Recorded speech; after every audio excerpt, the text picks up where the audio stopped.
전쟁이 벌어지고 처음으로 미국 백악관이 이스라엘과 선을 긋고 나섰습니다.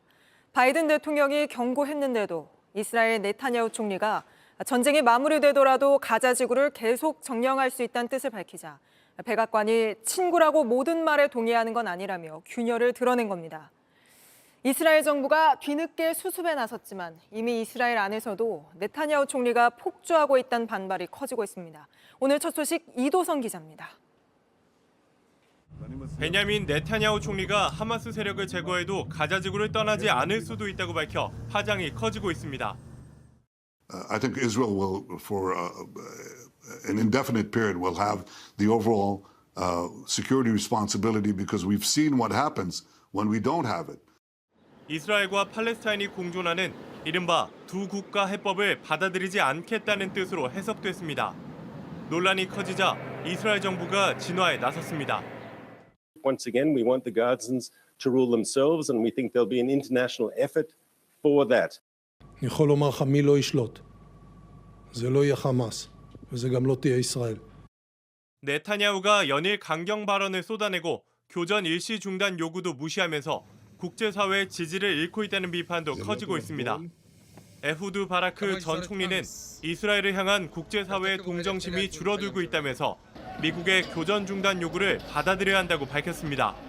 이스라엘 정치권에선 네타냐후 총리가 정치적 목적을 위해 이번 전쟁을 이용한다는 지적도 나옵니다. 하지만 전쟁이 시작되고 한 달 동안 지지율은 큰 폭으로 떨어졌고 지지층마저 등을 돌리고 있다는 분석입니다.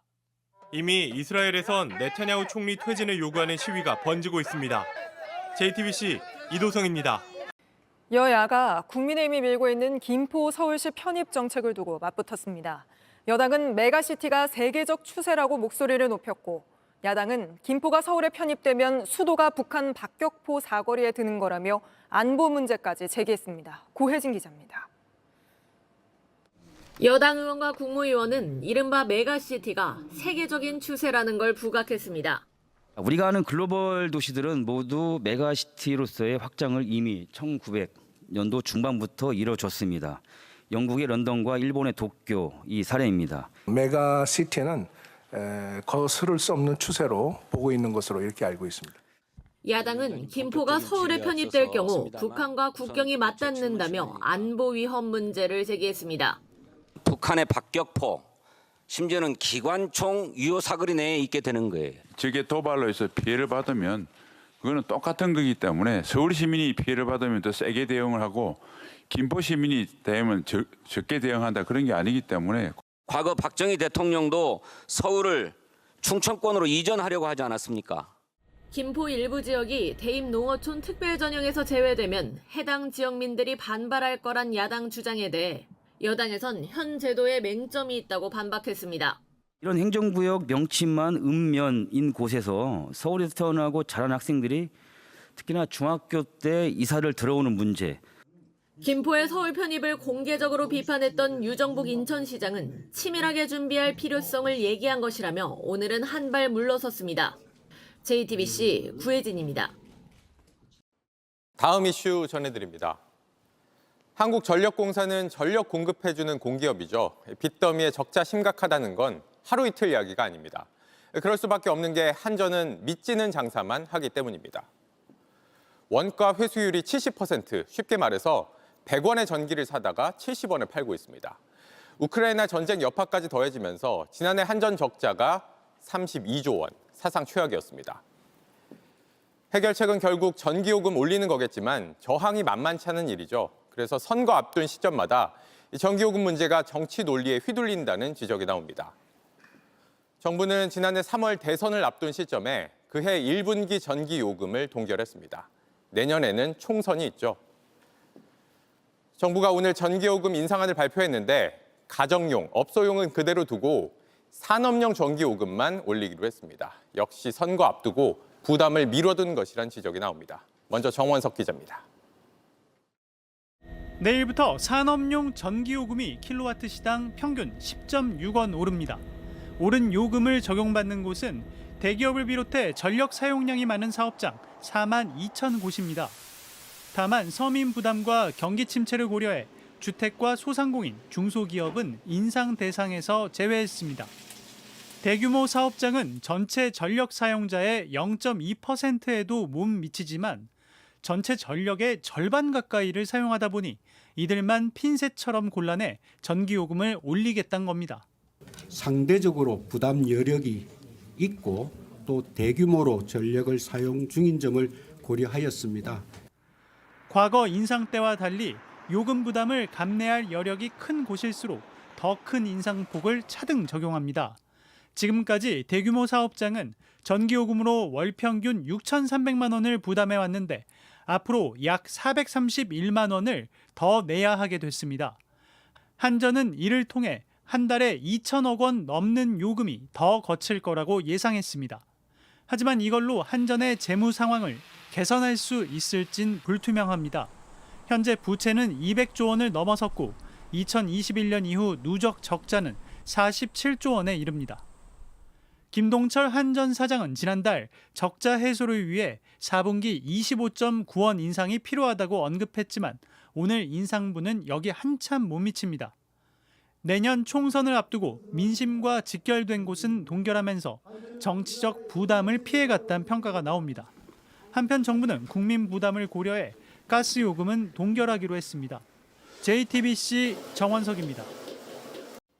요즘은 온라인으로 뭐든 편하게 할 수 있는 시대지만 거꾸로 온라인이 익숙지 않은 누군가에겐 불편하고 어려운 게 많습니다. 열차 타기도 택시 잡기도 쉽지 않다는 노년층의 이야기를 밀착 카메라 이희령 기자가 들어봤습니다. 한 야구팬이 매표소 앞에 줄을 섰습니다. 고객님 오늘 매진이에요. 아무 데나 없어요. 하나도 없어요. 네, 오늘 고객님 매진입니다. 이번 한국 시리즈 경기는 온라인에서 사전 예매를 다 받았는데요. 그래서 여기서 취소된 표들은 현장에서 현장 구매도 가능했지만 지금은 표가 취소된 게 없어서 구할 수가 없는 상황입니다. 같이 온라인에 다시 풀려요. 온라인에서 도 안 팔린 걸 여기서 팔고 있는 거라서 현장에서는 구매가 원천적으로 불가능하다고 오늘 경기는. 아쉬운 마음에 쉽게 발걸음을 떼지 못합니다. 지금 인터넷에서만 전부 다 100% 나오니까는 나같이 나이 70 다 된 사람들을 못 사는 거 아니야. MBC 청룡서부터인데 못 들어가는 거예요.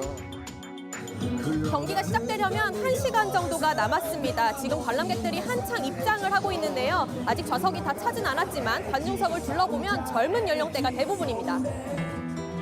온라인 예매가 익숙지 않으니 누가 도와줘야 겨우 살 수 있습니다. 어떻게 성공하셨나? 우리 딸 때문에. 이 모바일 시대가 되면서부터는 뭐다. 영 뭐.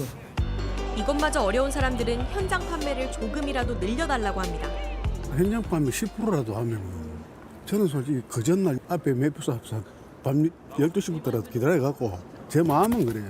그래야만이 우리같이 이 나이 든 사람도 표를 구할 수가 있잖아요.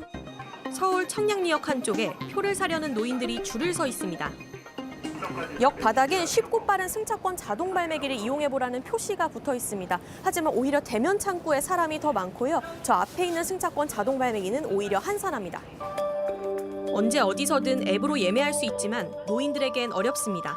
저 줄 서는 게 멀어갖고 시간은 다 되고. 앱도 기계도 쓸 줄 몰라 처음 만난 학생에게 부탁합니다. 기계 옆에 좀 안내해 주시는 분들이 같이 계시거나 음성이 나오거나 그런 식으로 되면 좀 괜찮지 않을까. 택시 잡는 것도 쉽지 않습니다. 젊은 사람은 집 앞에서 타느냐 그냥 가까워 쳐불러서 그냥 가고 늙은이들은 저거 바깥에 나와서 저렇게 덜덜덜 떨고.